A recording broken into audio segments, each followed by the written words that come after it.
اعوذ باللہ من الشیطان الرجیم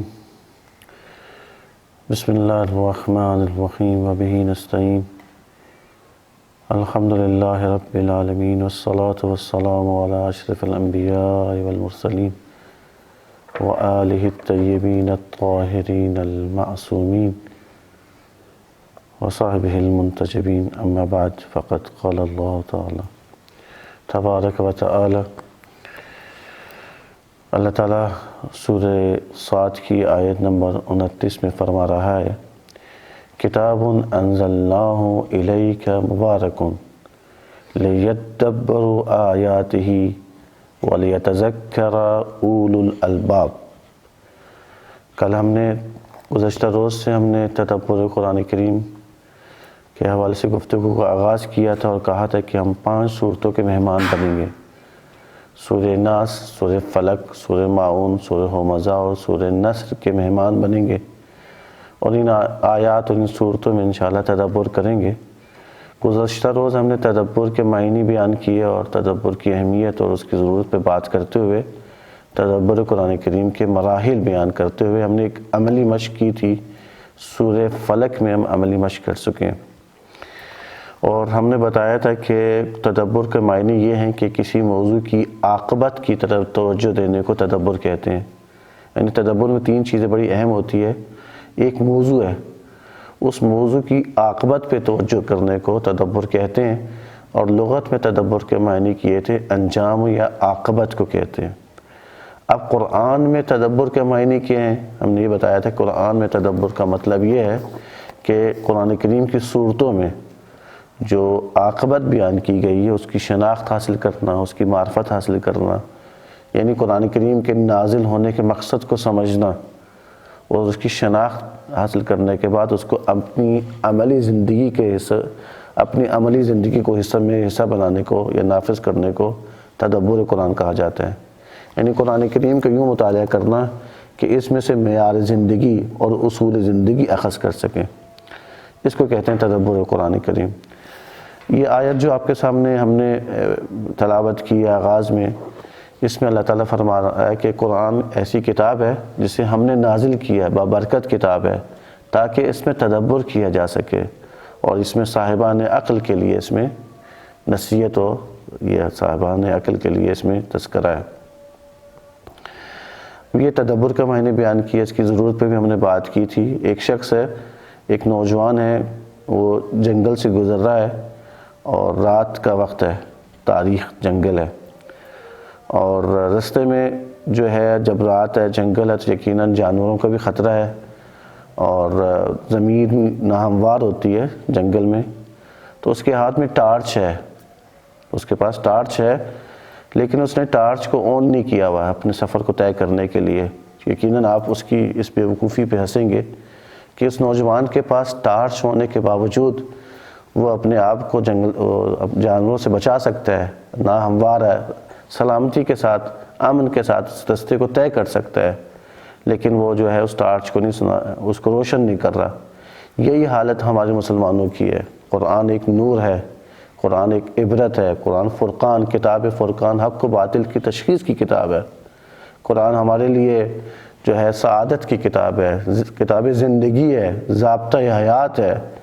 قلب پیغمبر پہ ماہ رمضان میں نازل ہوئی تاکہ تا قیامت انسانوں کی ہدایت کر سکے، لیکن افسوس کہنا پڑتا ہے کہ ہمارے پاس یہ کتاب ہونے کے باوجود ہم قرآن کی تلاوت تو کرتے ہیں، قرآن حفظ تو کرتے ہیں، قرآن کتاب قسم ہم نے بنا لی، میں نے بتایا کتاب مردوں کی کتاب بنا لی، ایسے میں کتاب تدبر اور تدبر نہیں بنائی، ہم نے کتاب غور فکر کی کتاب نہیں بنائی، جو کہ قرآن کے نازل ہونے کا مقصد تھا۔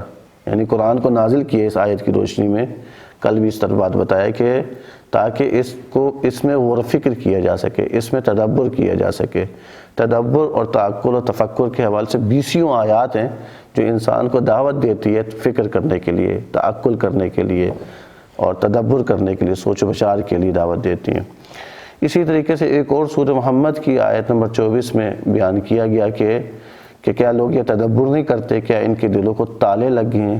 ایک یہ بھی آیت ہے۔ ان آیات کی روشنی میں اور چند روایات آپ کے سامنے پیش کی تھی کہ امیر المومنین علی علیہ السلام فرماتے ہیں کہ اللہم صلی علی محمد و آل محمد وعجل فرجہم۔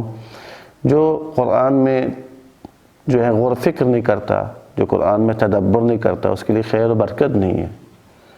اسی طریقے سے کہتے ہیں اللہ اللہ فی القرآن، یہاں پہ بھی اس میں بھی اس بات کی طرف توجہ دی جا رہی ہے، بتایا جا رہا ہے کہ قرآن میں تدبر کیا جائے، قرآن میں غور و فکر کیا جا سکے۔ اگر قرآن کریم کتاب انقلاب ہے تو ہماری زندگی میں انقلاب برپا ہونا چاہیے۔ اگر قرآن کریم کتاب سعادت ہے تو ہماری زندگی میں سعادت ہونی چاہیے۔ اگر قرآن کریم فرقان ہے تو میں کیوں حق و باطل کی تشخیص نہیں دے سکتا؟ اگر قرآن کریم نور ہے تو میری زندگی میں اندھیرا کیوں ہے، جہالت کیوں ہے، میری زندگی آلودہ کیوں ہے؟ کیونکہ قرآن کریم سے ہم نے دوری اختیار کر لی۔ قرآن کریم کے بارے میں زاویہ نگاہ کو بدلنا ہوگا، قرآن کی نسبت جو طرز نگاہ ہے ہمیں اس کو بدلنا ہوگا۔ وہ کیسے ہوگا؟ وہ تدبر قرآن کے ذریعے سے ہوگا۔ تدبر کے معنی ہم بیان کر چکے، آج میں تھوڑی سی تدبر کے مراحل پر روشنی ڈالوں گا اور پھر آگے چل کر عملی مشق بھی کریں گے، اگرچہ ہم نے سورہ فلق میں بھی یہ بات کی تھی۔ تدبر کے 4 مراحل ہیں، یعنی اگر یہ 4 کام مکمل کریں گے تو اس کو تدبر قرآن کہا جا سکتا ہے۔ اور بہت ساری روشیں ہیں، ہم اپنی روش کو یہاں پہ بیان کر رہے ہیں جو گزشتہ 25-30 سال سے اس پر کام ہوا ہے، تو ہم نے پاکستان میں 3 سال سے اس پر کام کر رہے ہیں۔ عرض کر رہا تھا کہ تدبر کے 4 مراحل ہیں، لیکن اس سے پہلے ہم نے بتایا تھا کل بھی ایک چند واقعات بیان کیے، ائمہ کی سیرت سے کچھ حالات زندگی ان کے بیان کیے۔ قرآن سے انس پیدا کرنا ہوگا، قرآن سے مانوس ہونا ہوگا، قرآن سے محبت کرنی ہوگی، قرآن کے ساتھ زندگی گزارنی ہوگی۔ تدبر در واقع سورہ فلق کے ساتھ زندگی گزارنا، تدبر در واقع سورہ ناس کے ساتھ زندگی گزارنا، تدبر یعنی سورہ یاسین ہو، سورہ رحمان ہو، سورہ واقعہ کے ساتھ اپنی زندگی کا حصہ بنانا۔ ان میں سے جو اصول زندگی ہیں، قوانین زندگی ہیں، اس کو کشف کرنا، اس کو دریافت کرنا، اس کی شناخت حاصل کرنا اور اپنی زندگی کا حصہ بنانا تدبر کہتے ہیں۔ تو یہ آغاز انس سے ہوگا۔ ہم نے بتایا تھا جتنا زیادہ انس ہوگا اتنا زیادہ قرآن کریم کی آیات، اس کے مفاہیم ہمیں سمجھنا شروع ہو جائیں گے۔ اور انس اور تدبر کے لیے ایک شرط آپ کو بیان کی تھی، وہ ہے طہارت، وہ ہے پاکیزگی، وہ ہے تزکیہ۔ جتنا زیادہ میری زندگی میں پاکیزگی آئے گی، جتنا میں بندگی میری زندگی میں ہوگا، اتنا زیادہ قرآن کی آیات ہمیں سمجھنا شروع ہو جائیں گی۔ قرآن فہمی کے لیے یا قرآن میں تدبر کے لیے ایک اصول میں آج بیان کر رہا ہوں، کل بھی اس کی طرف اشارہ کیا تھا، وہ تزکیہ ہے، وہ طہارت ہے، وہ پاکیزگی ہے۔ اس کے بغیر ہم نہ تدبر کر سکتے ہیں، نہ قرآن میں انس پیدا کر سکتے ہیں، نہ قرآن کریم کے مطالعہ میں ہماری زندگی میں اس کے اثرات مرتب ہو سکتے ہیں۔ اب یہاں پہ آج کی نشست میں جو ہم انشاءاللہ سورہ ناس کی خدمت میں ہوں گے، سورہ ناس کے مہمان بنیں گے اور کوشش کریں گے اس میں سے کچھ اصول زندگی، معیار زندگی کو سمجھ سکیں، اور کوشش ہوگی کہ اس سورہ کا غرض و غایت کیا ہے، اس سورہ کیوں نازل ہوئی، فلسفہ کیا ہے اس کا نازل ہونے کا، ہدف کیا ہے، اس پر روشنی ڈالتے ہوئے اس میں سے نکات جو ہم اخذ کریں گے، جو ہم معیار زندگی تلاش کریں گے اور سورہ کے غرض و غایت تک پہنچیں گے، اس کے بعد ہم کوشش کریں گے کیسے اس کو اپنی زندگی کا حصہ بنانا ہے، ٹائم ٹیبل، شیڈول، یہ جسے کہتے ہیں طہارت میں سورہ کہتے ہیں، اس پر بات کریں گے۔ تدبر کے 4 بنیادی مراحل ہیں، ان میں سے سورت میں تفکر کرنا ہے، دوسرا سورت میں تعقل کرنا ہے، اس کی وضاحت کرتا ہوں، تیسرا سورت کے غرض و مقصد تک رسائی حاصل کرنا ہے، اور چوتھا ہے سورت میں طہارت ہے۔ یہ سورت میں طہارت چوتھا مرحلہ ہوگا۔ بس پہلا ہے تفکر در سورہ، دوسرا تعقل در سورہ، تیسرا غرض و غایت در سورہ، اور چوتھا ہے یہ کہ طہارت در سورہ، یا سورت میں طہارت، یہ جو بھی اصطلاحات سادہ لفظوں میں بھی بیان کیے جا سکتے ہیں۔ تفکر کسے کہتے ہیں؟ سورت میں تفکر کیسے ہوتا ہے؟ سورت میں تفکر اس طرح ہوتا ہے کہ اس سورہ کی بار بار آپ تلاوت کریں، اس سے انس پیدا کرنے کے بعد اس کے معنی اور مفہوم کو سمجھیں، اور اس کے بعد اس لفظوں کو دقیق معنی بیان کیے جائیں۔ جیسے ہم نے سورہ فلق میں ہم نے بتایا فلق کا مطلب کیا تھا، یہاں وضاحت کی گئی، کل کسے کہتے ہیں، رب کا مطلب کیا ہے بتایا گیا، نفاسات کسے کہتے ہیں، حاسد کسے کہتے ہیں۔ یعنی سورہ میں جو بنیادی الفاظ ہے اس کے معنی کو اچھے طریقے سے سمجھیں اور اس کے درمیان آپس میں ارتباط کشف کریں، یعنی اس میں رابطہ دریافت کریں اور اس کو نقاط کی شکل میں لکھنا شروع کر دیں۔ یہ ہر کوئی کام کر سکتا ہے، ضروری نہیں ہے کہ مفسر کرے یا ایک عالم دین کرے یا پیش نماز کرے۔ تدبر ان آیات کی روشنی میں، ان احادیث کی روشنی میں بیان کیا ہے، ہر مسلمان پر ضروری اور واجب ہے تبھی ہم قرآن کے ساتھ زندگی گزار سکتے ہیں، تبھی قرآن ہماری شفاعت کر سکتے ہیں نا۔ قرآن کے نازل ہونے کا مقصد کب پورا ہوگا؟ ان آیات کی روشنی میں جب ہم قرآن پاک میں تدبر کریں گے۔ یہ جو روشیں آپ کے سامنے بیان کی جا رہی ہیں، میں نے کل بھی بیان کیا تھا کہ المیزان سے بیان کی جا رہی ہیں، تفسیر المیزان۔ تفسیر المیزان جو مفسر قرآن گزرے ہیں علامہ محمد حسین طباطبائی، 20 جلدوں پہ تفسیر ہے، یہاں پہ چند جلدوں کا ترجمہ لائبریری میں موجود ہے۔ اس کے بعد ایک بہت خوبصورت جو ہے پوری تفسیر کا انتخاب کر کے بھی ترجمہ ہوا ہے، علامہ افتخار نقوی صاحب نے اس کا ترجمہ کیا، بہت بہترین ہے۔ اس طرح اور بہت ساری تفاسیر ہیں جو قرآن کریم کی تفسیر کی لکھی جاتی ہے۔ وہ یہ کہ مفسرین آتے ہیں جو ہے قرآن کی روش کی بنیاد پر، یعنی ایک آیت دوسری آیت کی تفسیر کرتی ہے، یا روایات کی بنیاد پر، یا الفاظ کی وضاحت، یا اس کی شان نزول، یا سورہ کے پس منظر کی بنیاد پر تفسیر کی جاتی ہے، یا اس کے درمیان ادبی حوالے سے بھی ایک روش ہوتی ہے اور اس کی وضاحت کی جاتی ہے، مختلف اقوال بیان کیے جاتے ہیں۔ یہ ایک مفسر نے آ کے تفسیر لکھ دی۔ تدبر تفسیر نہیں ہے، تدبر اور تفسیر میں فرق ہے۔ دیکھیں تفسیر کیا ہے؟ اس سورہ کی وضاحت ہے، تشریح ہے، توضیح کو تفسیر کہا جاتا ہے۔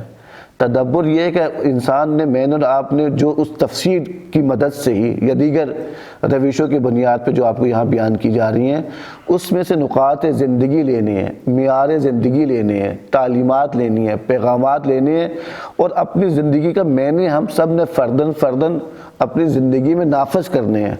اس کے لیے پلاننگ کرنی ہے۔ مثلا ہم نے بتایا کہ تفکر کی بات کر رہا تھا کہ روش ہم نے بتایا کہ سورہ کے فلق کی یا سورہ ناس کی بار بار تلاوت کریں اور اس کے ترجمے کو سمجھیں، ترجمے کے ساتھ ساتھ جو ہے اس کے الفاظ معنی میں غور کرنا شروع کریں اور اس کو اپنے جملوں میں لکھنا شروع کر دیں۔ اس کو کہتے ہیں تفکر کی ایک روش۔ آج ایک اور روش میں بیان کرنے لگا ہوں، وہ یہ 2 روشوں کو اور تعارف کرنے لگا ہوں۔ وہ یہ ہے کہ سورت میں تفکر ہوتا ہے، سورہ مکمل پڑھی، اس کا خلاصہ اپنے جملوں میں لکھ دیں، ایک پیراگراف کی شکل میں لکھ دیں۔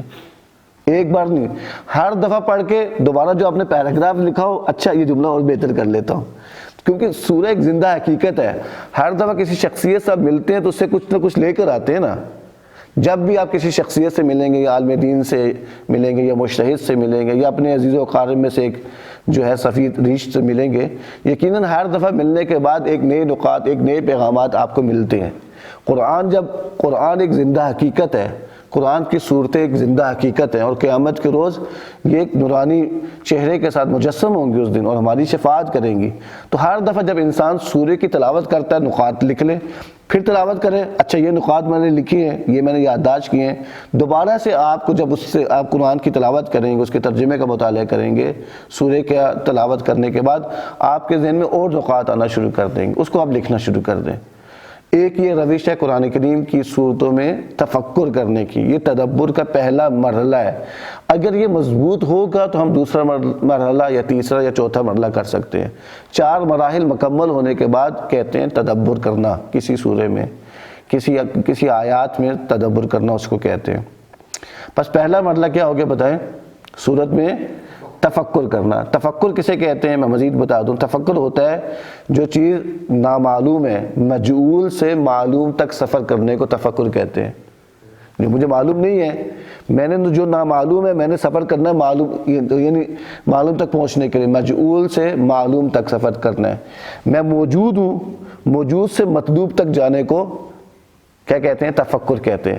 قرآن کریم میں بھی اسی طریقے سے، قرآن کے صورتوں میں بھی ہے، میں یہاں موجود ہوں، میں سورہ کا مطالعہ کروں گا، اپنا آئینہ ہے یہ سورہ، ہر سورہ انسان کے لیے، تو اس میں سے مجروس اسی سورہ میں آپ کے پاس موجود آپ ہیں۔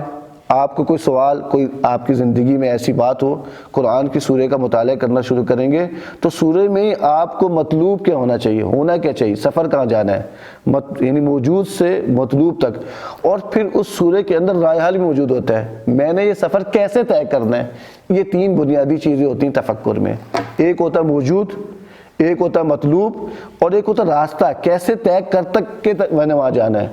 یہ بہت بنیادی چیز ہے تفکر میں۔ ہر صورت میں یہ مراحل طے کیے گئے، طے موجود ہیں، اور ہر صورت میں یہ مراحل آسانی سے طے کر سکتے ہیں۔ بس میں نے آپ کو طریقہ کار بھی بتایا، کسی سورہ کی بار بار تلاوت کریں، اس کے ترجمے کو آپ سمجھیں، اور اس کے معنی میں غور و فکر کریں اور اس کے بعد اس کو اپنے جملوں میں لکھنا شروع کر دیں، اس کو کہتے ہیں تفکر کرنا، سادہ انداز میں ہے۔ اور یہ آہستہ آہستہ آہستہ آہستہ ہم آگے بڑھتے ہیں، یعنی ایسا نہیں ہے کہ کیونکہ ہم نے قرآن کے بارے میں جو رویہ اپنایا ہوا ہے، قرآن کی نسبت جو رویہ اپنایا ہوا ہے، اس کو بدلنے کی ضرورت ہے، اس کی اصلاح کی ضرورت ہے۔ یعنی قرآن کے بارے میں ہم یہ سمجھتے ہیں کہ بابرکت کتاب ہے، اور یہ وہ کتاب ہے جو اس کو بڑی طاقوں میں سجا کے رکھ لینا ہے، اس سے تعویذ بنانے ہیں، اس سے قسم کھا لینی ہے، اس کو مردوں کے لیے بس ختم قرآن کی محفل کر لینی ہے۔ قرآن کتاب انقلاب ہے۔ انقلاب کب آئے گا؟ جب میرے دل میں یہ آیات اترنا شروع ہوگی، میرے قلب میں یہ آیات اترنا شروع ہوگی۔ یہ عالم بالا سے نازل ہوئی آیات قلب پیغمبر پہ اتری ہیں، یہ ہماری زندگی میں بھی آیات جاری ہو سکتی ہیں، اور تا قیامت انسان کے لیے اس میں سعادت ہے، انسان کے لیے رہنمائی ہے۔ ایسے میں ہم نے تدبر کرنا ہے۔ تدبر کے خود قرآن تدبر کرنے کا طریقہ بھی سکھاتا ہے۔ یعنی علامہ طباطبائی نے جو روشیں بیان کی ہیں تدبر کرنے کی ہے، تفکر یا تعقل کرنے کے لیے، وہ قرآن کریم سے اخذ کی گئی ہیں۔ تمام روشیں خود قرآن پاک سے لی گئی ہیں۔ قرآن نور بھی ہے، خود نور بھی ہے، دوسروں کو بھی نورانی کرتا ہے۔ ایسا نہیں خود نور ہے بس روشنی دکھاتا ہے، دوسروں کو بھی نورانی کرتا ہے، دوسروں کے دلوں کو بھی نورانی کرتا ہے۔ پس تدبر کے لیے پہلا مرحلہ جو ہم نے بیان کیا ہے وہ تفکر ہے۔ تفکر کے لیے روش بیان کی آپ کو جو بتائی جا رہی ہے، اس کو دوبارہ سے تکرار کرتا ہوں۔ سورت کی بار بار تلاوت کریں، اور ہر دفعہ اس کو تلاوت کرنے کے بعد اس میں سے نکات اخذ کریں اور اس کو نوٹ کرنا شروع کر دیں۔ الفاظ میں نہیں کہ مثلا تفسیر کے سہارا لیتے ہوئے، تفاسیر کا کوئی بھی تفسیر کا سہارا لے سکتے ہیں۔ اب تو اپلیکیشنز موبائل موجود ہیں، اپلیکیشن ایپ بلاغ القرآن بہترین ہے، انسان کی مدد کرتی ہے۔ یا تفسیر قوثر جو ہے، جو شیخ محسن نجوی صاحب کی ہے، یہ بہترین مدد کریں گی آپ کو تفکر کرنے میں، لیکن ان کے اقوال میں نہ رہ جائیں، ان کی بحثوں میں نہ رہ جائیں۔ جو روش بیان کی جا رہی ہے اسی روش کو لے کر آگے بڑھنا ہے۔ سادہ سادہ ترجمہ پڑھنا ہے، لغات کے معنی دیکھنے اور یہ کام کرنا شروع کر دینا ہے بس، تو آپ تفکر کرنے کا عمل شروع ہو جائے گا۔ کیونکہ اللہ تعالیٰ نے انسان کو بہت ساری نعمتیں سے نوازا ہے، اس میں سے ایک نعمت تفکر کی نعمت ہے، تعقل کی نعمت ہے، نعمات میں سے۔ اگلا مرحلہ جو تفکر اچھے انداز میں کر لیتا ہے تو وہ تعقل کے مرحلے تک پہنچ جاتا ہے۔ سورہ میں تعقل کرنا، سورہ میں تعقل کرنا کیا ہوتا ہے؟ سورہ سے قانون زندگی، معیار زندگی نکالنا، اصول زندگی اخذ کرنا۔ جب آپ اور میں مل کر اچھے انداز میں تفکر کر لیتے ہیں، نکات کو نوٹ کرنا شروع کر دیتے ہیں، انہی نکات کے اندر آپ کو ملے گا ہاں یہ نکتہ قانون کا ہے، یہ اصول کا نکتہ ہے۔ مثال کے طور پہ ہم نے سورہ فلق میں جو ہے مختصر انداز میں، وقت کی گنجائش نہیں تھی، تفکر کیے ہم نے، بعض آیات کے معنی بیان کرنے کے بعد بعض لغات کے معنی بیان کیے۔ ان میں سے ہم نے بیان کیا تھا فلک۔ فلک کا مطلب ہوتا ہے شگاف کو کہتے ہیں، شگاف ڈلنے کو، شگاف ڈلنے کو کہا جاتا ہے، اس کو کہا جاتا ہے۔ یا ہم نے بتایا تھا علامت کو کہا جاتا ہے، یا نشانی کو کہا جاتا ہے، یا ترجمے میں کہا جاتا ہے فلک یعنی صبح کو کہا جاتا ہے۔ صبح اس لیے ہوتا ہے جو ہے رات کی تاریکی سے صبح نمودار ہو رہی ہوتی ہے، شگاف ڈالتے ہوئے صبح ہو رہی ہوتی ہے۔ تو یہاں کہا جا رہا ہے کہ رب فلک کی پناہ میں آئے، کہ قل اعوذ برب الفلق، کہا جا رہا ہے کہ اعوذ یعنی پناہ مانگنا، یہ پناہ کہا گیا، اور کس کی پناہ میں آنا ہے؟ رب فلک کی پناہ میں آنا ہے۔ یہاں پہ ہم نے بتایا کہ رب فلک کی پناہ میں آنے کے لیے انسان کو جو ہے فلک شناس ہونا ہوگا۔ انسان کی زندگی میں بہت سارے ایسے واقعات آتے ہیں، ایسے حوادث آتے ہیں جو انسان کی زندگی میں شگاف ڈال دیتے ہیں، اور انسان کو شر سے خیر کی طرف لے جاتے ہیں اور خدا سے جوڑ دیتے ہیں۔ مثال کے طور پہ بیان کیا گیا تھا کہ ایک شخص، ایک نوجوان ہے جو زندگی میں بہت زیادہ گناہ انجام دیتا ہے، اس کی زندگی گناہوں سے آلودہ ہے، کوئی نہ کوئی واقعہ، کوئی نہ کوئی حادثہ ماہ رمضان کا یا اسی شب قدر کا، یا زندگی میں اور بہت سارے واقعات اللہ تعالیٰ شگاف بار بار ڈالتا ہے۔ ہمیں بس ان شگاف کو پہچان حاصل کرنی ہوتی ہے اپنے سے جوڑنے کے لیے، اس کی زندگی کو بدل دیتی ہیں۔ تو اس کا مطلب اس کی زندگی میں شر سے خیر کی طرف آ گیا۔ قل اعوذ برب الفلق، ہم نے رب فلک کی پناہ میں آنا ہے، اور اس کے لیے فلک شناس ہونا ضروری ہے۔ یہ کیسے پتہ چلا؟ یہ جو میں نے بیان کیا، ہم نے فلک کے معنی کو بیان کرنے کے بعد اور رب کے معنی بیان کرنے کے بعد بیان کیا تھا۔ آج بھی رب کی بات آئے گی، اس لیے معنی بیان کرتا ہوں۔ رب کسے کہتے ہیں؟ رب کے 3 بنیادی چیزیں جو سمجھنا ہوگا۔ رب وہ ہوتا ہے جو کوتاہیوں کو، کمیوں کو دور کرتا ہے۔ رب وہ ہوتا ہے نا، رب کسے کہتے ہیں؟ رب اسے کہتے ہیں جو انسان کے اندر یہ کہیں بھی خامیاں ہیں، کوتاہیاں ہیں، تو اس کو دور کرتا ہے اور اس کی ضروریات کو پورا کرتا ہے، اور اس کے بعد اس کو کمال کی طرف دھکیلتا ہے، اس کو رب کہتے ہیں۔ یعنی ہم نے اس فلک کی، ایسا فلک، رب فلک کی پناہ میں آنا ہے۔ فلک شگاف ہے، رب وہ کہ تدبیر کرتا ہے، مدبر ہے، نہ فقط انسان کا، کائنات کا متدبر ہے، اس کی تدبیر کر رہا ہے۔ تو ہم نے کس کی پناہ میں آنا ہے؟ رب فلک کی پناہ میں آنا ہے۔ وہ رب فلک جو انسان کی زندگی میں شگاف ڈال کے اس کی زندگی خدا کے ساتھ اپنے ساتھ جوڑ دیتا ہے، تو اس کے لیے انسان کو ضروری فلک شناس ہو۔ اگر علائم موجود ہیں، آپ نے لاہور سے، یہاں سے اسلام آباد کا سفر کرنا ہے، بہت سارے وہاں پہ علامتیں موجود ہیں، سائن بورڈ کہتے ہیں نا، اس کو موجود ہے، جس کے ذریعے سے آپ سفر طے کر سکتے ہیں۔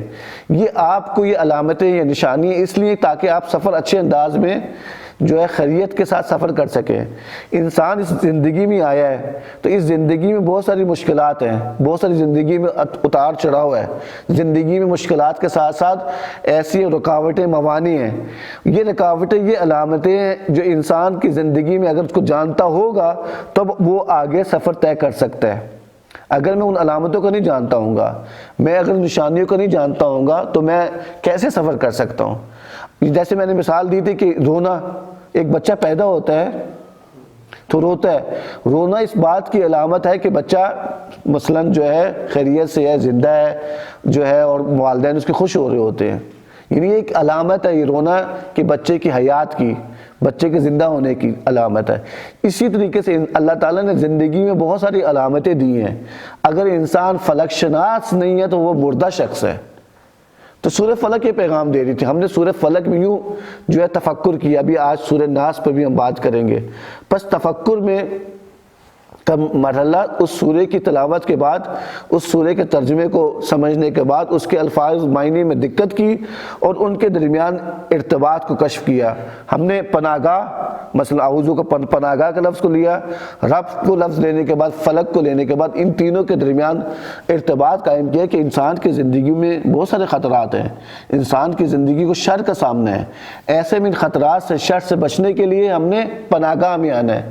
سورہ فلک میں 4 شر کی طرف اشارہ کیا گیا تھا۔ آج آپ کچھ افراد دوست یہاں موجود نہیں ہیں، ان میں سے ایک تھا کہ مخلوقات میں شر موجود ہے، جو مخلوقات کی طرف سے، اللہ نے نہیں پیدا کیا شر کو، اللہ تعالیٰ کی طرف سے نہیں ہے، مخلوقات کی طرف سے شر ہے۔ دوسرا شر جو بیان کیا گیا تھا کہ اندھیری رات کا شر بیان کیا گیا سورہ فلک میں۔ تیسرا شر جو بیان کیا نفاسات یعنی پھونک مارنے والیوں کا شر بیان کیا گیا تھا۔ چوتھا شر حاسد کا شر بیان کیا تھا، حسد کا۔ یہ چاروں بڑے اہم اور بنیادی شر ہیں، تو ان سے بچنے کے لیے اس سورہ فلک میں انسان کی رہنمائی کی جا رہی ہے کہ اللہ تعالیٰ کی جو پناہ میں آنا، وہ رب فلک کی پناہ میں آنا، تب انسان شر سے بچ سکتا ہے۔ اس کو کہتے ہیں تفکر کرنا۔ تفکر کرنا کیا کیا ہم نے؟ ترجمہ بیان کیا، ترجمہ بیان کرنے کے بعد الفاظ میں غور و فکر کرنے کے بعد اس کو نقاط کی شکل میں آپ کے سامنے پیش کر دیا۔ اس کو کہتے ہیں تفکر کرنا۔ قانون کیا ہو گیا؟ قانون کیا ہوگا جو دوسرا مرحلہ تفکر، جو کے بعد قرآن میں تعقل کرنا کہا جاتا ہے۔ تعقل کیا ہوتا ہے؟ یہ جو آپ نے تفکر کیا اس میں سے قانون نکالیں۔ قانون کیا؟ انسان کو شر کا سامنا ہے۔ قانون کیا؟ انسان کو پناہ گاہ میں آنا ہے۔ قانون کیا ہے کہ انسان کو حسد سے بچنے کے لیے، یا اسی طریقے سے اندھیری رات سے بچنے کے لیے، اندھیری رات انسان کی گناہ بھی ہو سکتے ہیں، انسان کی جہالت بھی ہو سکتی ہے، وسوسہ بھی ہو سکتا ہے، آج بیان کریں گے۔ اس سے بچنے کے لیے یہ قوانین ہیں، ہم نے رب فلک کی پناہ میں آنا ہے۔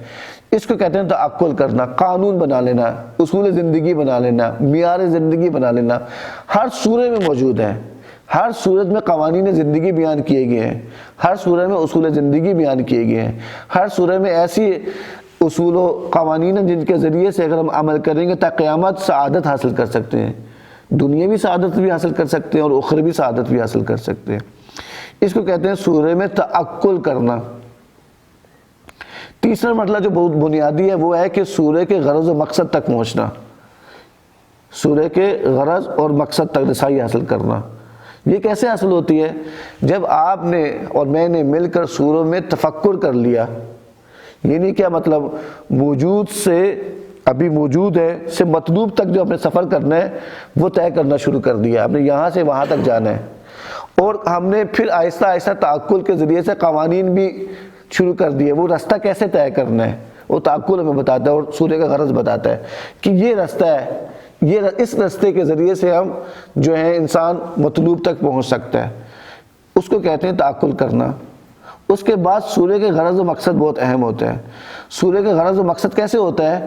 سورہ کے غرض و مقصد ایسا ہوتا ہے جب آپ نے تعقل کر لیا، ہم نے سورہ میں تفکر کر لیا، اس سورہ کا جو مقصد اور غرض، وہ جو شروع میں آپ نے سوالات اس سورہ کے بارے میں لکھے تھے نا، وہ جو اپنے نکات ہم نے لکھے تھے، وہ اس کے ذریعے سے پورے سورہ کا نچوڑ، پورے سورہ کا خلاصہ اگر آپ کے سامنے آ جائے، اس کی عملی تصویر آپ کے سامنے آ جائے، اس کو کہتے ہیں سورہ کے غرض و مقصد تک پہنچنا۔ اب سورہ کا غرض و مقصد کیا ہے؟ اللہ تعالیٰ سورہ فلق میں ہمیں تعلیم دینا چاہتا ہے کہ کیسے شرور سے، خطرات سے بچ سکتا ہے، یہ سورہ کا غرض ہے۔ اللہ ہمیں چاہتا ہے کہ حادثے سے بچ جائے انسان، اللہ تعالیٰ ہمیں چاہتا ہے کہ ہم رب فلق کی پناہ میں آ جائیں۔ یعنی کیا؟ پھر مزید سمجھاتا ہوں، یعنی سورہ کے کسی ایک موضوع کو لے لیں اور اس کے مطابق انسان سمجھے کہ یہ موضوع اس سورہ کا جو ہے مقصد ہے، اس کو کہتے ہیں سورہ تک رسائی، یا سورہ کے غرض و مقصد تک پہنچنا۔ ہو سکتا ہے بہت سارے مقاصد ہوں، سورہ کے بہت سارے موضوعات ہوں، کسی ایک موضوع تک پہنچنا اور اس کا خلاصہ اپنے سامنے لے آنا اور اس کو نوٹ کرنا، اس کو کہتے ہیں سورہ میں جو ہے سورہ کے غرض و مقصد تک پہنچنا۔ یہ ساری گفتگو کریں گے ہم اور اس کی عملی مشق کریں گے، کس میں جا کے صورتوں میں کریں گے، بہت سادہ ہے کیونکہ پہلی بار یہ کام ہو رہا ہے۔ اس کی کتابیں بھی موجود ہیں، مقدمات تدبر، یہ موجود ہے، مقدمات تدبر قرآن کریم، تدبر قرآن کی روشیں اور تعلیمی نصاب۔ اس کے علاوہ کچھ صورتیں بھی ہیں، سورہ بہ سورہ بھی ہم نے کام کیا ہوا ہے، ابھی کتابیں موجود تھی، دوستوں کو دے دی ہیں، میں کل دوبارہ سے لیتا ہوں گا، آپ کو دکھاؤں گا۔ ہم یہ کر رہے ہیں کہ ہم یہ چاہتے ہیں قرآن کریم میں تدبر کریں، ہم چاہتے ہیں قرآن کی صورتوں میں جو اصول زندگی بیان کیے گئے ہیں، جو معیار زندگی بیان کیے گئے، اس کو تلاش کریں۔ اس کے لیے ہمیں تفکر کرنا ہے، سورہ کو بار بار پڑھنا ہے، پھر جب بار بار پڑھیں گے اس میں سے اصول ملنا شروع ہو جائیں گے، پھر ہمیں پتہ چل جائے کہ سورہ کا یہ موضوع ہے، وہ جو موضوع ہے وہی سورہ کا جو غرض و مقصد ہے۔ اب سورہ کا موضوع کیا ہے؟ سورہ کا موضوع بہت سارے ہو سکتے ہیں۔ سورہ فلق میں سورہ کا موضوع یہ کہ شر کو پہچانے، یہی سورہ کا غرض و مقصد بن سکتا ہے کہ انسان شر کو پہچان لے۔ سورہ کا موضوع کیا ہے؟ ہو سکتا ہے رب کی پہچان ہو، انسان نظام ربوبیت میں آ جائے، یہ بھی سورہ کا جو موضوع ہو سکتا ہے اور اس کا سورہ کا غرض اور مقصد بن سکتا ہے۔ یہ بھی ہو سکتا ہے کہ فلک کو پہچان لے، انسان فلک شناس بن جائے، اس کی زندگی میں بہت ساری نشانیاں آتی ہیں، اس کی زندگی میں بہت ساری ایسے علامتیں آتی ہیں، انسان کی زندگی میں شغاف ڈل جاتا ہے، اس شغاف کو پہچانے اور پھر یہ راستہ جو حقیقی راستہ ہے، جو رشد و ہدایت کا راستہ ہے، جو راستہ کمال کی طرف لے کے جا رہا ہے، جو راستہ انسان کو بندگی کی طرف لے جاتا ہے، تو وہ کیسے حاصل ہو سکتا ہے؟ وہ کیسے ہو سکتا ہے؟ وہ سورہ فلق ہمیں بتا رہی ہے۔ یہ بھی سورہ کے فلق کے نازل ہونے کا مقصد ہو سکتا ہے، غرض ہو سکتا ہے۔ فلسفہ یہ سورہ ناز کیا ہے؟ آپ کہیں گے انسان کو فلک شناس بنانا چاہتی ہے۔ اگر آئندہ کبھی آپ سے نوجوان پوچھیں کہ سورہ ناز کیوں نازل ہوئی؟ تاکہ ہمیں شر سے بچائے۔ آپ سے پوچھیں سورہ ناز کیوں نازل ہوئی؟ حسد بڑا اہم شر ہے، یہ بڑا انسان کی معاشرتی، انسان کی زندگی کو کھا جاتا ہے، اس لیے نازل ہوئی تاکہ اس حسد سے بچ کر رب فلق کے پناہ میں آ جائیں۔ آپ سے پوچھیں سورہ فلق کا مقصد کیا؟ کہا جا رہا ہے پناہ گاہ بڑی اہم ہوتی ہے، اگر پناہ گاہ نہیں ہو تو انسان زندگی نہیں گزار سکتا، انسان کی زندگی میں پناہ گاہ بڑی ضروری ہے۔ آپ کہیں گے پناہ گاہ قرآن ہو تو کیا بہتر ہو؟ آپ کہیں گے سورہ کا غرض یہ کہ ہمیں قرآن کی پناہ میں جانا چاہ رہا ہے، یہ بھی سورہ کا غرض و مقصد ہو سکتا ہے۔ بس بہت آسان ہے قرآن میں تدبر کرنا، کیونکہ قرآن کی آیت کہتی ہے، قرآن کو تو ہم نے آسان بنا لیا، سورہ قمر میں ہے، کوئی ہے جو اس کی نصیحت حاصل کرنے والا؟ قرآن واقعاً آسان ہے۔ یہ کیسے ہو سکتا ہے؟ بہت آسان ہے قرآن میں تدبر کرنا۔ کیسے ہو سکتا ہے کہ ہم قرآن سے انس پیدا کریں گے، قرآن سے محبت پیدا کریں گے، قرآن کی بار بار تلاوت کریں گے۔ تلاوت بھی صرف ان رغبتوں کی وجہ سے نہیں کرنی کہ میں سورہ جو ہے ناس اور فلق کے بارے میں کہا جاتا ہے تلاوت، یہ بار بار تلاوت کریں گے تو آپ کو شر و جن سے جو ہے نجات دلا لیں گے، یا سورہ رحمان کی تلاوت کریں گے تو آپ کی زندگی میں یہ آ جائے گا، سورہ واقعہ کی تلاوت کریں گے تو آپ کی زندگی میں رزق آ جائے گا۔ یہ تمام رغبتیں ہیں، اس لیے تاکہ آپ اس اصل حقیقت قرآن، حقائق قرآن کو دریافت کرنا شروع کر دیں۔ ہوا یہ ہے، مشکل کیا پیش آئی ہے، ہم ان رغبتوں میں رہ گئے ہیں، صرف ان رغبتوں میں رہ گئے، ان ثواب میں رہ گئے، اصل حقیقت تک نہیں پہنچے، ہمیں وہیں تک گھما دیا گیا ہے، بس وہیں پہ رہنا ہے، ثواب بس یہ پڑھ لو گے، یہ سورت پڑھ لو گے، ان آیات کو حفظ کر لو گے تمہیں یہ ثواب ملے گا۔ یہ ثواب جو بیان کیا گیا تھا سورتوں کے بارے میں، یہ جو رغبتیں بیان کی گئی ہیں، اسی لیے تب ہم حقیقت تک پہنچے، حقائق قرآن تک دریافت کریں، تاکہ ان صورتوں کے ساتھ زندگی کریں۔ اگر سورہ ناس اور سورہ فلق کے ساتھ اگر ہم زندگی نہیں گزاریں گے، کیسے شر سے بچ سکتے ہیں؟ نہیں بچ سکتے۔ سورہ واقعہ کو اپنی زندگی کا حصہ نہیں بنائیں گے، کیسے میری زندگی میں رزق آ سکتا ہے؟ سورہ یاسین جو قلب قرآن ہے، یہ میرے قلب پہ بھی اتر سکتی ہے سورہ یاسین۔ جب اس کے پیغامات کو سمجھیں گے، اس کے اصول زندگی کو لیں گے، اس کے معیار زندگی کو لیں گے، تب بھی میری زندگی میں جو ہے وہ ایک یہ سورہ میرے قلب میں نازل ہو سکتی ہے۔ نازل ہونے سے مراد یہ ہے کہ اس کی آیات کے ساتھ زندگی کرنا، نازل ہونے سے مراد یہ ہے کہ ان آیات کو سمجھنا۔ لیکن افسوس سے کہنا پڑتا ہے، ہمارے قرآن کے بارے میں طرز فکر جو پائی جاتی ہے، قرآن کے بارے میں جو نگاہ ہے، اس کو بدلنا ہوگا، اس کی اصلاح کرنی ہوگی۔ اور ماہ رمضان بہترین موقع ہے، قرآن سے عہد کریں۔ ہم یہ کچھ افراد جو بیٹھے ہیں اور جو کچھ آن لائن انشاءاللہ ہمارے ساتھ موجود ہیں، کہ قرآن کریم سے عہد کریں کہ اس کو قرآن کے جو نازل ہونے کا مقصد ہے اس تک رسائی حاصل کریں گے، اور اگلے سال تک پلاننگ کریں گے ہم، یعنی شبہ قدر سے شبہ قدر تک، رمضان سے اگلے رمضان تک ہم نے تیاری کرنی ہے، ہم نے منصوبہ بندی کرنی ہے۔ وہ چوتھا مرحلہ ہو جاتا ہے وہ تدبر کا چوتھا مرحلہ سورت میں طہارت کرنا۔ چوتھا مرحلہ کیا ہوگا؟ سورت میں طہارت کرنا۔ پہلا کیا تھا؟ سورت میں تفکر کرنا۔ دوسرا کیا تھا؟ سورت میں تعقل یعنی قانون نکالنا، اصول زندگی۔ تیسرا کیا جسے میں نے بڑا بار بار تکرار کیا، سورہ کے غرض و غایت تک پہنچنا ہے۔ سورہ کا یہ دیکھنا یہ سورہ نازل کی ہوئی ہے، اس کے نازل ہونے کا کیا فلسفہ ہے، سورہ فلق کیوں نازل ہوئی ہے، ہمیں سوچنا ہوگا۔ کیسے ہوگا؟ جب یہ دو کام اکٹھے کر لیں گے، ہم تفکر کر لیں گے، تعقل کر لیں گے، خود بخود سورہ کے غرض و مقصد تک ہماری رسائی ہو جائے گی۔ چوتھا بنیادی موضوع ہے، اگر یہ تین کام انجام پا لیں تو یہ کام بڑا اہم ہے، اگر یہ نہیں کریں گے تو یہ تدبر نہیں کہلا سکتا۔ تدبر کے لیے طہارت بڑی ضروری ہے۔ ہم نے تفکر کر لیا، ہم نے نکات دینا شروع کر دیے، قرآن کی صورتوں کو بار بار تلاوت کی، اس کے الفاظ معنی کو سمجھا، اس کے نکات کو لکھا، پھر ان نکات کو دوبارہ سے سورہ کو دیکھا، اس میں سے قانون زندگی الگ کر لیے، اور پھر سورہ کے مقصد تک رسائی ہو گئی۔ اب جو میں نے قانون نکالے ہیں، اب جو میں نے اصول زندگی نکالے ہیں، اب جو میں سورہ کے موضوع پہ پہنچا ہوں، کسی ایک موضوع کو لے کر اس کے بارے میں پلاننگ کرنا، حکمت عملی طے کرنا، ایک شیڈول بنانا ہے، میں نے حسد سے کیسے بچنا ہے، اس کو کہتے ہیں طہارت۔ حسد کے بارے میں سوچنا، حسد کیا ہوتا ہے؟ ایک حاسد ہے، ایک شخص حسد کر رہا ہے، دوسرے شخص کے بارے میں حسد کیا جا رہا ہے، میں حسد سے کیسے بچ سکتا ہوں؟ اگر میرے بارے میں جو حسد کر رہا ہے اس نے کیسے بچنا ہے؟ اور ایک شخص ہے جو دیکھ رہا ہے دونوں کو، اس نے کیا کرنا ہے؟ ان کے بارے میں پلاننگ کرنا، ان کے بارے میں سوچنا، ان کے بارے میں منصوبہ بندی کرنا، اسے کہتے ہیں سورت میں طہارت کرنا۔ سورت میں طہارت کرنا، سورت میں پاکیزگی اپنی زندگی میں جاری کرنا، یعنی ٹائم ٹیبل بنانا، شیڈول بنانا، حکمت عملی طے کرنا، اس سورہ کو میں نے کیسے اپنی زندگی کا حصہ بنانا ہے۔ نمبر 1، حسد کی علامتوں کو میں نے پہچاننا ہے۔ حسد کی کیا کیا صفات ہوتی ہیں آغا صاحب؟ 1 2 3 4 5، میں سورہ فلق کی بات کر رہا ہوں ابھی۔ یہ علامتیں ہیں، یہ علامت ہے، یہ علامت ہے، یہ علامت ہے۔ اچھا، اس طریقے سے بچا جا سکتا ہے۔ نمبر 2، جو شخص ہے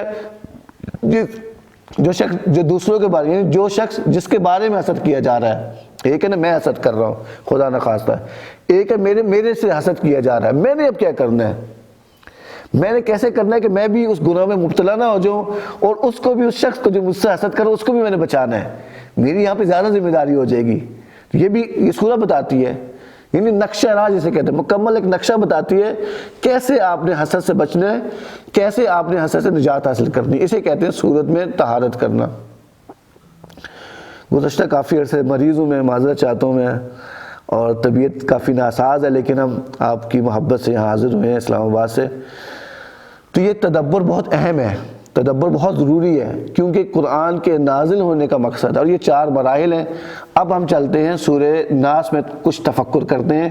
اس کے لیے ضروری ہے کہ آپ صلوات بھیجیں. اللہم صلی علی محمد وعجل فرجہم. سب مل کر اس سورہ ناس کا مطالعہ کرتے ہیں اور اس کی تلاوت کرتے ہیں سب مل کر اعوذ باللہ کے ساتھ. اعوذ باللہ من الشیطان الرجیم، بسم اللہ الرحمن الرحیم. قل اعوذ برب الناس ملک الناس الہ الناس من شر الوسواس الخناس الذی یوسوس فی صدور الناس من الجنۃ والناس. خوب سورہ ناس کا ہم نے مطالعہ کیا ہے. سورہ ناس کے مطالعے کے بعد میں اس کا تھوڑا سا آپ کو سرنامہ سناتا ہوں، بتاتا ہوں کہ بڑا اہم ہے کہ زندگی میں انسان کے بہت سارے علائم و مصائب آتے ہیں، زندگی میں نشیب و فراز آتے ہیں، زندگی میں اتار چڑھاؤ آتے ہیں. اس لیے آتے ہیں تاکہ انسان کو اس حقیقی راستے پر گامزن کرے، اس حقیقی راستے پہ آپ قائم رہیں، تاکہ خالق جو اور ہمیشہ خالق کی طرف، اپنے مالک کی طرف، اپنے رب کی طرف، اپنے معبود کی طرف انسان ہمیشہ متوجہ رہے، حقائق کو ہمیشہ جانے اور اپنے راستے کو جاری رکھے. یہ مصائب، یہ مشکلات، یہ نشیب و فراز اس لیے آتے ہیں، مگر اس راستے میں بہت سارے موانع آتے ہیں، بہت ساری رکاوٹیں ہیں، بہت ساری مشکلات ہیں. ان میں سے ایک وسوسہ ہے جو اس کو اس راستے، حقیقی راستے سے روکنا چاہتے ہیں کہ انسان اس حقیقی راستے میں سفر کو جاری نہ رکھے. ایسے میں انسان کے پاس ایک ہتھیار ہونا چاہیے، انسان کے پاس ایک ایسا نسخہ ہونا چاہیے، انسان کے پاس ایک ایسا عمل ہونا چاہیے، ایک طریقہ کار ہونا چاہیے کہ اس کو محفوظ رکھے، اس کی زندگی میں شک نہ آ جائے، اس کی زندگی میں دو راہیں نہ آ جائے، اس کی زندگی میں مضطرب نہ ہو جائے. اور وہ کیا ہے؟ وہ نسخہ کیا ہے؟ وہ اسلحہ کیا ہے؟ وہ سورہ ناس ہے جو انسان کی اس لیے آئی ہے تاکہ اس وسوسے سے اس کو نجات دے. یہ سورہ نازل اس لیے ہوئی ہے تاکہ انسان کو شک سے نکالے اور انسان اس حقیقی راستے کو جاری رکھ سکے. یہ سورہ کا آغاز بھی کل سے ہو رہا ہے، جیسا کہ سورہ فلق کا آغاز کس سے ہو رہا تھا؟ کل سے ہو رہا تھا. اس میں بھی کہا جا رہا ہے کل اعوذ برب الناس. وہاں کیا کہا گیا تھا؟ کل اعوذ برب الفلق. یعنی دونوں صورتوں کا آغاز کل سے ہو رہا ہے. میں نے پہلے بھی کہا تھا کہ اگر میری زندگی میں کل نہیں ہے تو میں کیسے جو ہے رب فلق کی پناہ میں آ سکتا ہوں یا رب الناس کی پناہ میں آ سکتا ہوں؟ میری زندگی میں کل آنا چاہیے. کل کسے کہتے ہیں؟ مافی ضمیر کو اظہار کرنے کو کل کہا جاتا ہے، اشارے کے ذریعے سے، کنایے کے ذریعے سے اس کو کہا جاتا ہے. اگر میری زندگی میں کل نہیں ہے، میرے گھر کے، میرے خاندان میں کل نہیں ہے، میرے معاشرے میں کل نہیں ہے، میری امت میں، میری ملت میں کل نہیں ہے، تو کیسے ہم ان خطرات سے بچ سکتے ہیں؟ کیسے ان مشکلات سے نکل سکتے ہیں؟ کیسے اس حقیقی راستے پہ گامزن رہ سکتے ہیں؟ کیسے جو ہے خالق حقیقی کی طرف ہم متوجہ رہ سکتے ہیں؟ کل بڑا ضروری آنا. کل یعنی حرکت کرنا، ارادہ کرنا، تاکہ پناہ میں انسان آ جائے. پناہ بڑی اہم بات ہے، پناہ گاہ کے بارے میں وضاحت کی گئی تھی. اگلا کل اعوذ برب الناس. رب کے میں نے آپ کو بتایا تھا تدبیر کرنا کہا جاتا ہے. اور ناس کسے کہتے ہیں؟ ناس کسے کہا جاتا ہے کہ ترجمہ کیا میں کرتا ہوں کہ اس کی لغت میں بیان کیا گیا ہے کسی چیز یا شخص سے واضح محبت، میل کے ساتھ اس کے نزدیک ہونے کو انس یا ناس کہا جاتا ہے. اور یہ نفرت اور وحشت اور دوری کے مد مقابل ہے یہ ناس ہونا. بس ناس کا مطلب اگرچہ لوگ ہے لیکن انس سے ہے. انس کا مطلب کیا ہوتا ہے؟ یعنی وہ میل و محبت واضح ہو جائے. اور یہ لفظ نفرت اور وحشت اور دوری کے مد مقابل میں استعمال ہوا ہے. اسی طریقے سے کہا جاتا ہے کہ مانوس ہونے سے ماخوذ ہے، کیونکہ انسان ایک دوسرے سے مانوس ہوتا ہے. اس کو کہا جاتا ہے۔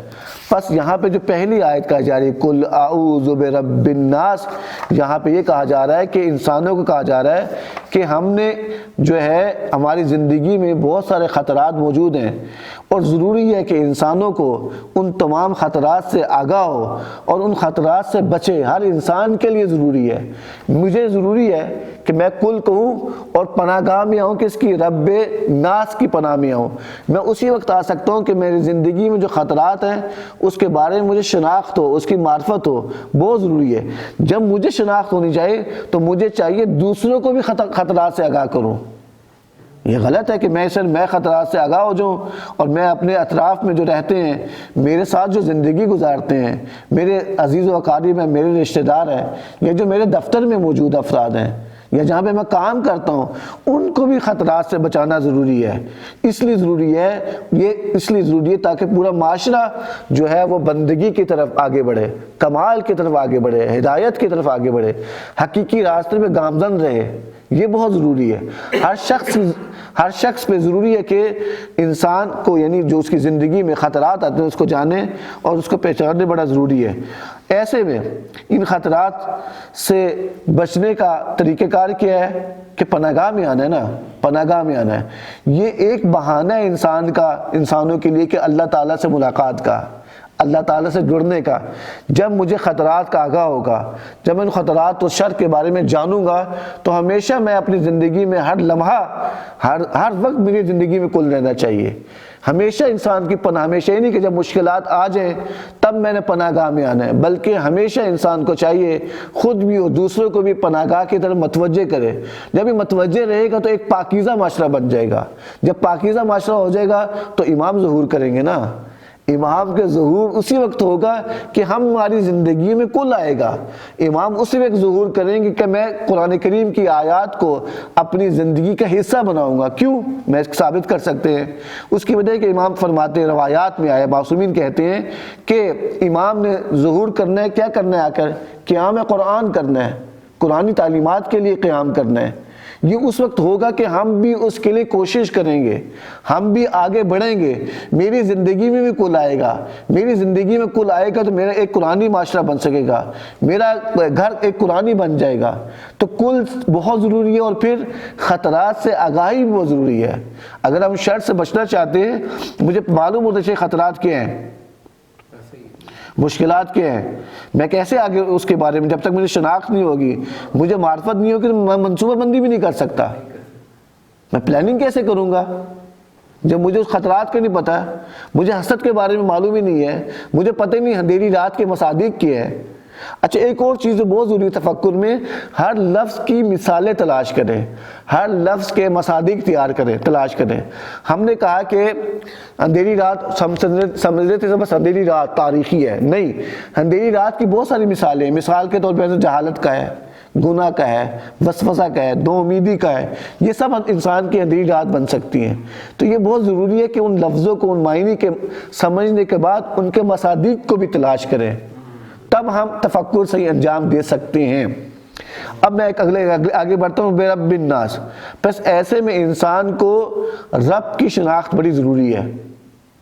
انسان کو جو اس کی تدبیر کر رہا ہے، جو اس کا مدبر ہے، قل اعوذ برب الناس، ہم نے رب الناس کی پناہ میں آنا ہے۔ اور رب کیا ہے؟ اس کے بارے میں سوچنا شروع کرتے ہیں، اس کے بارے میں تفکر کرنا شروع کرتے ہیں۔ رب وہ ہوتا ہے جو لوگوں کا مدیر ہو، جو لوگوں کے بارے میں پالیسی بنا رہا ہو، جو لوگوں کے بارے میں رہنمائی کر رہا ہو، جو لوگوں کی ہدایت کر رہا ہو، وہی ہوگا نا، وہی رب ہو سکتا ہے۔ پتہ ہے رب کے معنی ہم نے کیا کیے تھے لغت میں؟